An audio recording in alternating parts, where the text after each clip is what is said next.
Hello, welcome back. Thank you for coming back. I'm excited that you are here.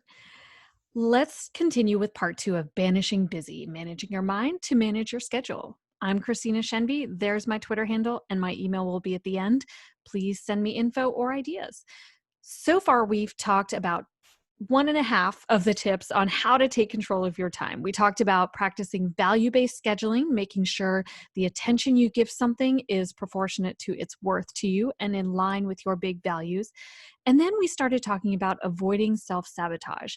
I told you about why managing your time is all about managing your emotions. I introduced you to some of the challenges with procrastination and how it has nothing to do with self-control and everything to do with self-worth and self-worth theory. We talked about how we derive our self-worth from our abilities, and we can only really see our abilities through our performance. We talked about self-worth protection strategies that are maladaptive patterns of behavior that we use to protect our self-worth. And that's why we tend to do things like procrastinate or withhold effort or have excuses at the ready. We talked about why procrastination is all about managing challenging emotions and negative moods around a task. Okay, let's move on now to the new material, which is how to not self-sabotage. One of the first big important steps is really to develop self-awareness, to understand when you're peering inside that activation barrier, what are the thoughts that are going on? What are the negative emotions that I'm trying to avoid? That is a really big part of it. But now let me give you 7 tips for how to not self-sabotage. First, focus on effort rather than abilities. I showed you this equation or flow chart for self-worth theory, but this is all predicating that our self-worth is based on our abilities and that our performance is primarily based on our abilities. But really, effort plays a much bigger role. If you want to know more about this topic, read the book Grit by Angela Duckworth. Her premise is that effort counts twice.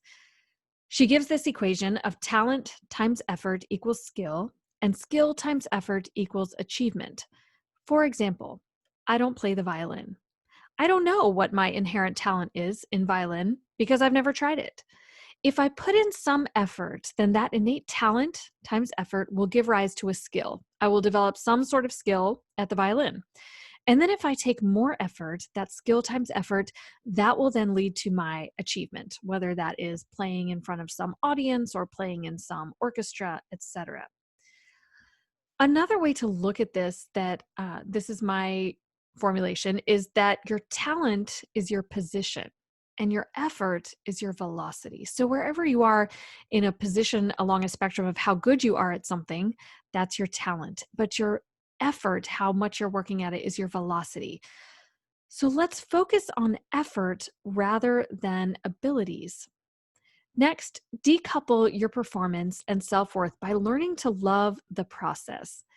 Here, I'm going to introduce another theory that's called achievement goal theory. So the fundamental problem is, how can we remove self-worth from this whole equation so that it frees us up to just focus on the effort and the performance? I love this quote: "Be patient towards all that is unsolved in your heart and try to love the questions themselves." How can we love what we're actually doing? If we're learning medicine, how can we re-infuse a love of learning so that it's not about pounding through 200 flashcards a day? It's not about checking off the boxes that we did things. It's, wow, how can we restore the wonder of medical knowledge to education? One way to do that is through achievement goal theory, not just for medicine, but for everything. This starts, rather than starting with our abilities, this model starts with a pursuit of learning goals. People who pursue learning goals tend to have a strong desire for knowledge. They have an intense curiosity. They see difficulty as a challenge, not as something to shy away from. They see effort as most important instead of abilities. They see intelligence as malleable. Their focus is on the task and on learning. That leads them to put in massive effort, and it leads them to have adaptive behaviors and cognitions, or ways of thinking, adaptive ways of acting. And ultimately, this leads to outcomes such as deeper level processing, They approach the work truly trying to understand rather than just trying to memorize enough buzzwords to get through. It leads to higher persistence, higher effort, more pride in success, less anxiety and fear of failure, more optimism, more positive self-talk. By contrast, so that was pursuit of learning goals. By contrast, some people may pursue more performance goals. And what this means is more focusing on I must prove myself compared to the person next to me. So a strong desire to prove ability, a desire to avoid looking incompetent. People with this outlook see ability as most important, intelligence as fixed, and failure is a constant threat. The focus is on self, others, and failure. And this leads them to withhold effort and have maladaptive behaviors or cognitions. And ultimately, it leads to task avoidance, negative self-talk, negative affect, more anxiety, more boredom, and use of those self-worth protection strategies that we talked about in part 1. So what are some of these adaptive behaviors that I was mentioning? Well, a couple places you can go to read more about this, but adaptive behaviors are things like self-regulation, self-assessment of learning, employing organizing strategies for how you approach a project. And one of the great book just in general about that every educator should read is called Make It Stick. It does a great job of summarizing a lot of the literature in education in a very easy to read format. And one of the biggest take homes from that book is that to effectively learn, we need to have desirable difficulty. That means that what we're doing can't be so easy that we can do it easily. It has to be difficult inherently, or else we're not learning anything. But remember, people who have that pursuit of performance goals tend to shy away from things that are difficult. So it's important that we have that adaptive mindset in order to be able to really learn most effectively. The other one is the master adaptive learner. This, if you're in undergraduate medical education, hopefully you have heard of this. This is where the AMA is going. This is where medical education hopefully is moving, to have the master adaptive learner. And it's a great book. There's also articles you can read on it. But the idea is that we want to create medical students who don't just learn the things that they're told to, but who learn how to learn, who identify how to see gaps in their knowledge and then research how to fill them, assess their new knowledge, and then implement it into their practice. And this is not just for undergraduate medical education. This is for all the way up through the most experienced attendings. And often that's where we need to be most adaptive, because if we've been doing something this way for 20 years, and then things change or the literature changes, how do we then identify those gaps in our knowledge, research them, assess the literature, and then the most important part in that cycle for an experienced attending is not the researching part, but then how do you integrate it into your practice pattern? The batteries for the master adaptive learner, what powers that cycle, are 4 things: curiosity, motivation, mindset, and resilience, which leads us to adaptive behavior number 3, making positive adaptations in failure. If you want to learn more about this, Carol Dweck's book, Mindset, is fantastic. But the idea is when you fail, how do you then reflect that back? Do you reflect that back onto your abilities and your self-worth? That would be a maladaptive behavior. Or if you fail or don't do well, do you reflect that back onto your effort and say, how can I change my effort? Do I need to put in more effort? Do I need to put in effort in a different way? Do I need to get mentorship to understand how to put in effort? What activities do I need to do on the effort side, rather than reflecting it back negatively on your self-worth? So those are some of the ways to make positive adaptations in failure. So how to not self-sabotage? First, focus on effort, not abilities. Decouple performance and self-worth by learning how to love the process, loving learning, having a big picture. And third, that actually brings us to this, explore how the work aligns with your big values and mission. In part 1, I had you write down some big values or a mission. And if you don't have a big mission that you're focused on, that's fine. Just write down some things that are important to you. What's important to you? To me, my family, doing a good job at the things I say I'll do, constant learning, constant challenge, constant stretching, constant developing of new skills, equity, sharing and serving others, educating others, instilling joy and learning in other people. These are all some of the things that are really important to me. So explore how the work aligns with your big values and missions. For example, I don't love signing and writing charts at home. It's not something that I get excited about, staying up late at night, finishing up my charts. I have plenty of negative emotions about that and plenty of desire to procrastinate it. But let me think about my big values and mission. Well, I'm a sole provider for a family of 6. So one of my values is to keep my job and have an income to put food on the table. So signing my charts is required to keep my job.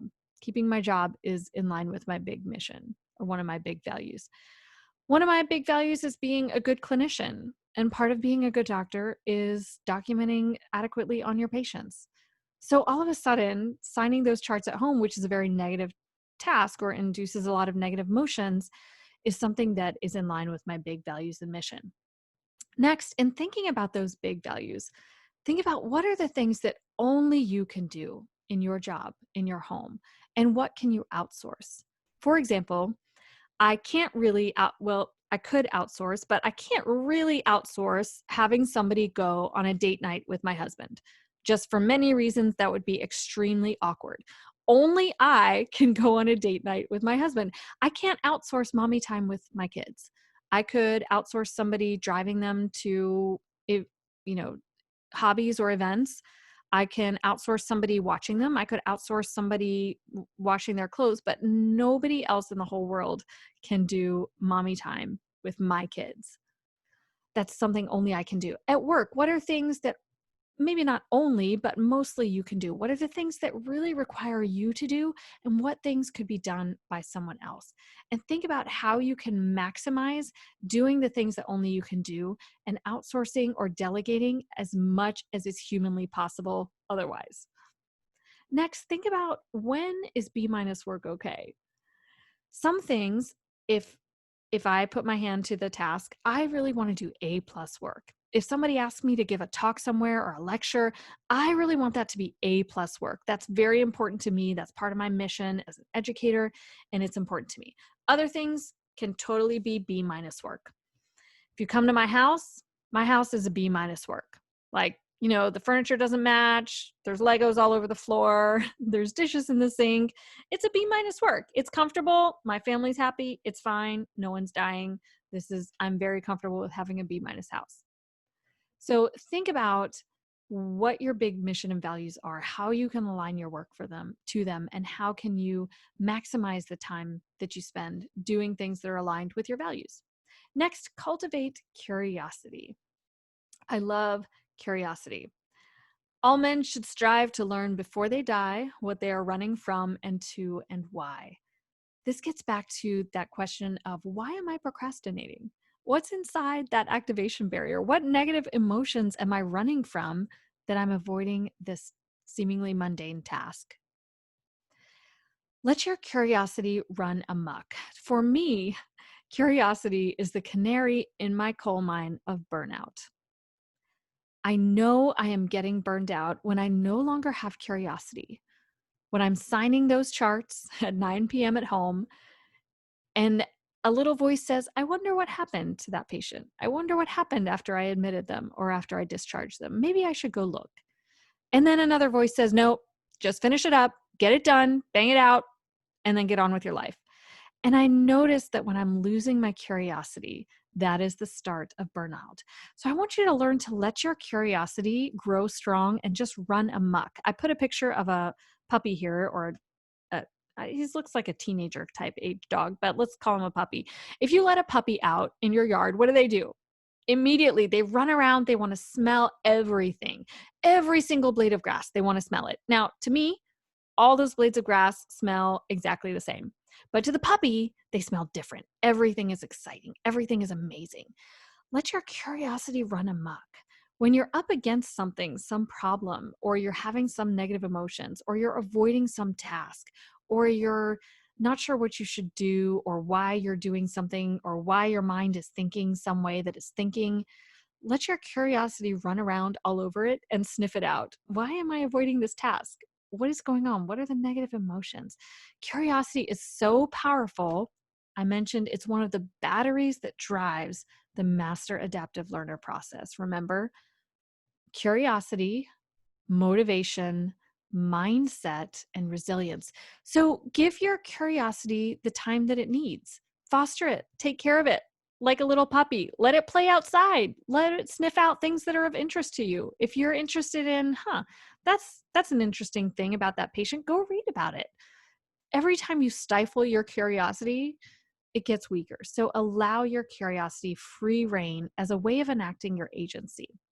That does take time. We can't be overscheduled. We have to allow for some margin in our day so that we have time to do the things that we're curious about. So, how to not self-sabotage? Cultivate curiosity. Next, make temptations inconvenient.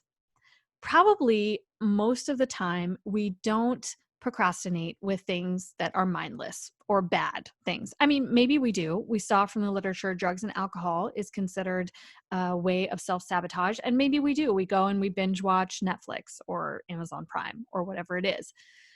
But often we procrastinate from big things by doing other things. So, for example, it's tax season.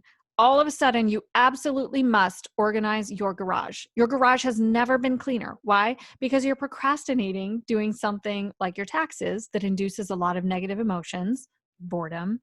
I don't know about you, when I do my taxes, there's a lot of negative emotions. I think about, oh gosh, what if I make a mistake? What if I accidentally don't report something correctly? What if then I get audited? Oh my gosh, what if I go to jail? And I'm not a very anxious person. I know these are common thoughts. So just the act of sitting down to do my taxes, and all of a sudden, in my mind in the future, I'm in jail from doing my taxes. So of course I'm going to want to avoid and procrastinate and go do other things. Whatever that temptation is for you, make it inconvenient. If it's your phone, if it's social media, turn your phone off. Put your phone in another room. Give your phone to your child. You'll probably never see it again. There you go. All those temptations are gone. If it's Netflix, I don't know if Netflix has a plug, but unplug your Netflix. Take drastic action to avoid temptations. And the great thing with a lot of this is as you do it more often, you get better at it. It's like a muscle. As you practice that temperance, for lack of a better word, muscle or self-control or self-discipline or introspection, as you flex that introspection muscle, you get better at it. Make temptations inconvenient. And then ask, what is the immediate next step? If you've seen the movie Frozen 2, you know one of the refrains is do the next right thing. And I just love that. I have a sticky note on my computer that says, what is the immediate next step? So think about that task that you've been avoiding, whatever it is. Maybe write it down. Write it down on your piece of paper that you have. For me, it was writing that paper. So what is the immediate next step that I need to do? Well, I need to turn on my computer and pull up my old draft of the paper. I can do that. That's not that hard. Next, I need to read through the paper quickly and identify what part I was working on. I can do that. That's also not hard. Then I need to assess what part I'm going to work on today and get the resources together, the papers or data that I need to write that part. All of those things are very doable. By asking the question, what is the immediate next step? Then you can break down that big activation barrier into smaller steps that are all achievable. Finally, number 7, plan to fail. Brené Brown writes a lot about leadership and authenticity and vulnerability. I love this quote. If you have no tolerance for failure, you will not create anything new. Let me give you an example. What would you say if I came to you and said, hey, I am such a great doctor. Every x-ray I order has a broken bone. I've never ordered a negative x-ray. Every flu swab I order comes back positive. I've never ordered a negative flu swab. I'm such a great doctor. What would you say? No, you would say, you are not testing enough people.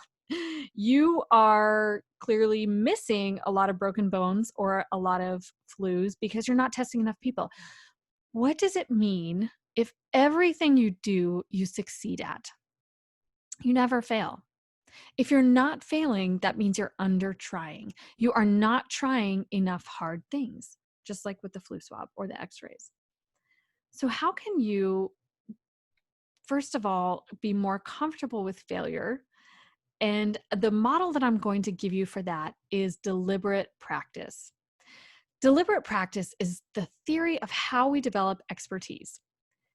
People have researched, great athletes, musicians, mathematicians, experts in all sorts of different fields and said, okay, what are the common themes for how they develop their expertise? People used to think, oh, if you're a chess genius or a math genius, you were just born that way. When we apply that to other things, it just sounds silly. Like, okay, Bob, he's really great at ultrasound. Was he born good at ultrasound? No, he wasn't born good at it. He developed his expertise through deliberate practice. So what are those common themes? Well, first, seeking input. You have to get input from a lot of outside resources in order to become an expert. And this seems obvious, but it means we really have to be organized. Remember, going back to the Make It Stick book, having an organized learning plan, seeking input, having an intentional, focused practice. I think about athletes, for example. If you think about Simone Biles, she's an amazing gymnast. I don't know how she's just like all cartilage and one big mitochondrion. She's incredible. I doubt when she goes to the gym, she says, well, maybe I'll do some stretches. Maybe I'll run around. I'll do some flips. I don't know. I'll just see how I feel. But how often when we are trying to do something or learn something, is that how we approach our practice? Right? So we need to have an organized, intentional, focused practice. Think about it as if you were training to be an Olympic gymnast, but your task is not to be a gymnast. Your task is to write this paper. Okay, have an organized, intentional, focused plan. Your task is to write this lecture. Your task is to develop this protocol, whatever it is. And then third, stay in your zone of proximal development. This was a term coined by a guy named Vygotsky in the 1930s, maybe 20s or 30s, and he was studying childhood development.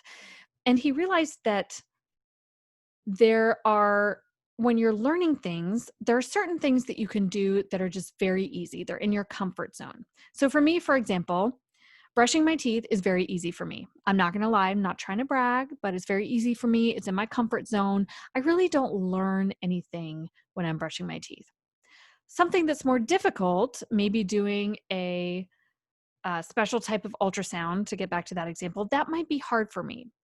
That might be something that I can't quite do on my own, but I can do with somebody else helping me. So that's my learning zone or my zone of proximal development. Now, for my 5-year-old, brushing his teeth is still in his zone of proximal development. He can kind of do it, but he needs a little help. And then the terror zone is things that are outside your skill set. So for example, for an incoming resident in emergency medicine, it may be in their comfort zone to place an IV. Maybe they can do it on their own. They don't really need help. But their zone of proximal development, if I ask them to place a central line, that is something that they can do with help. So I can stand there with them, point to what they need to do. They can do it, but they can't do it on their own. That is where they are maximally learning, in their zone of proximal development.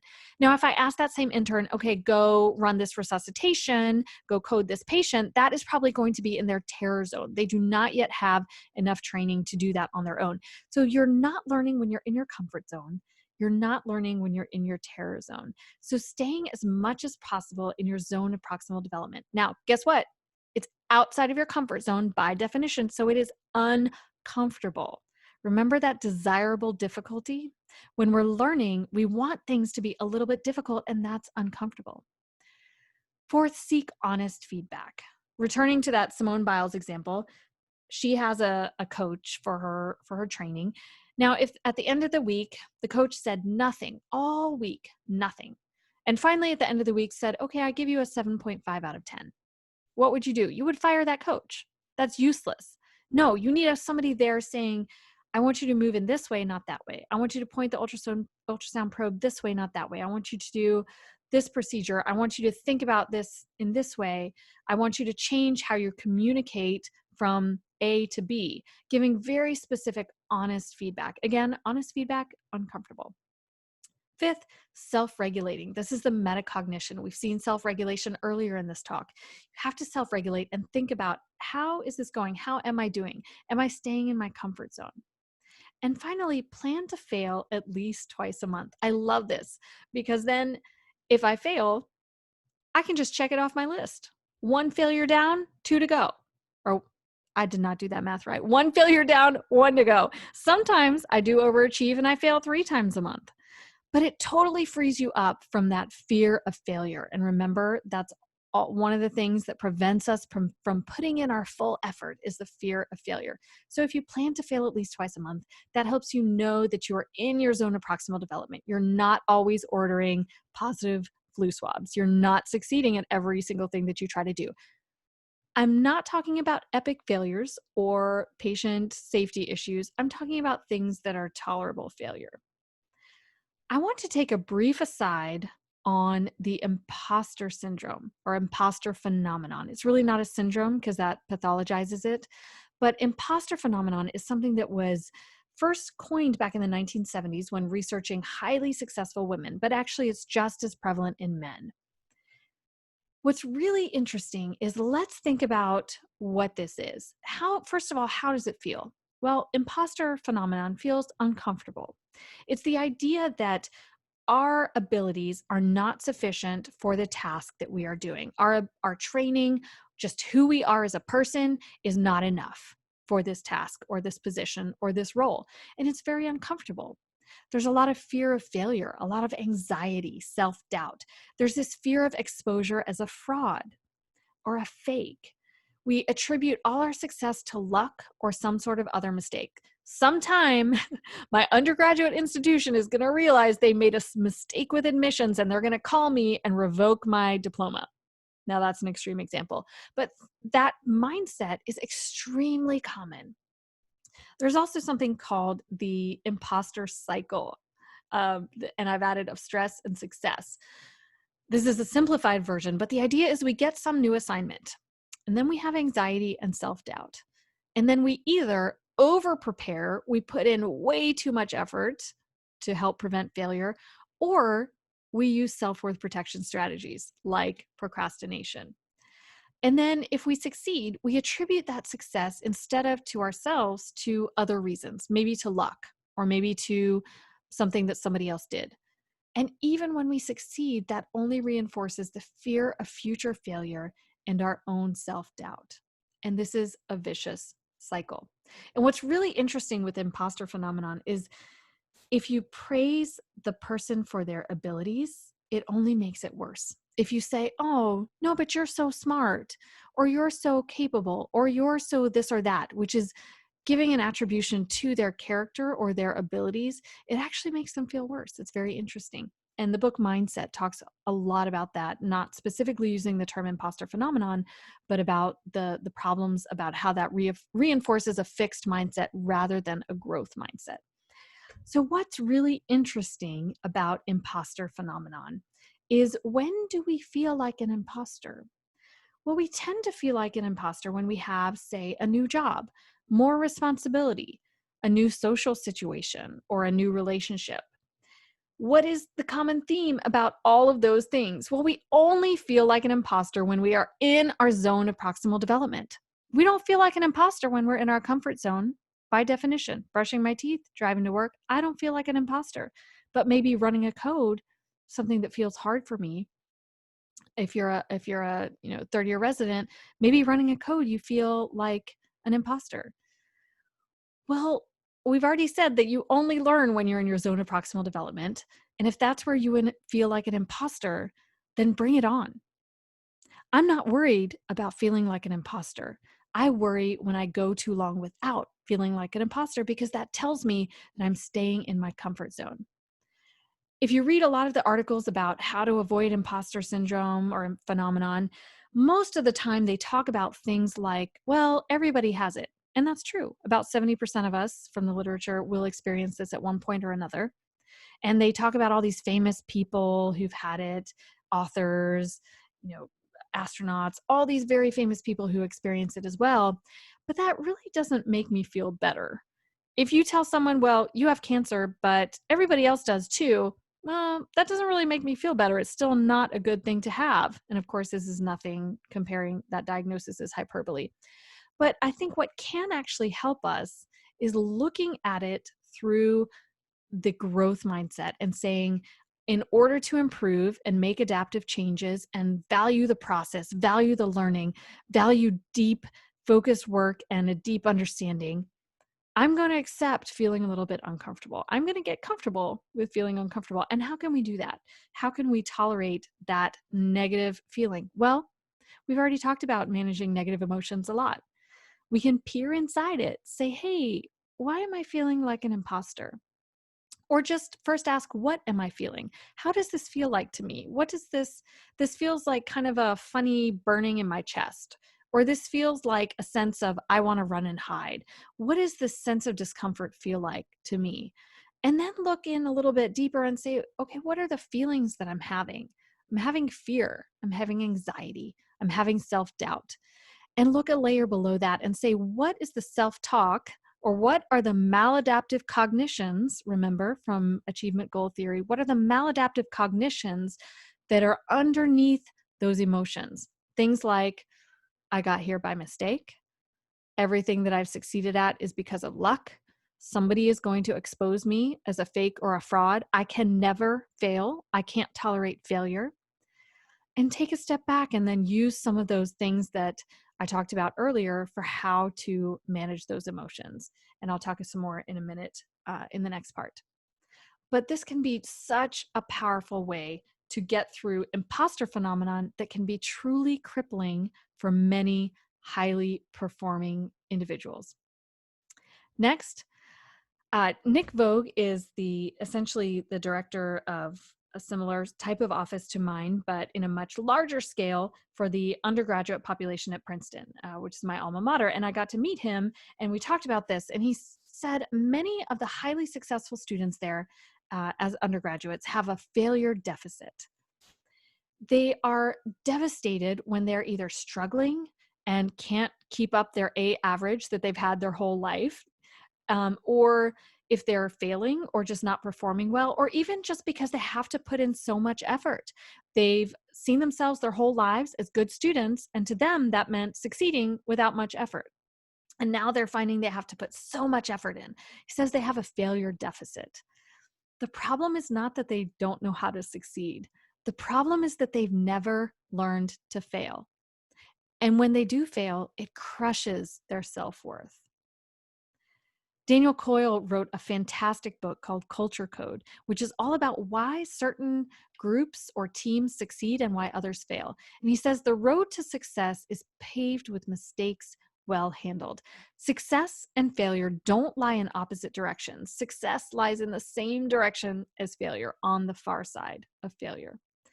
Bill Gates' success is a lousy teacher. It seduces smart people into thinking they can't lose. My final quote on this is from Nelson Mandela. He says, I never lose. I either win or I learn. So even when I fail at something, it's not really a failure or a loss because I learn from it. That is an adaptive growth mindset. Those are our first 3 action items for how to take control of your time. First, practicing value-based scheduling, avoiding self-sabotage, and next is going to be managing your mind. So for that, tune in for part 3. Thank you very much. I will see you in a few minutes.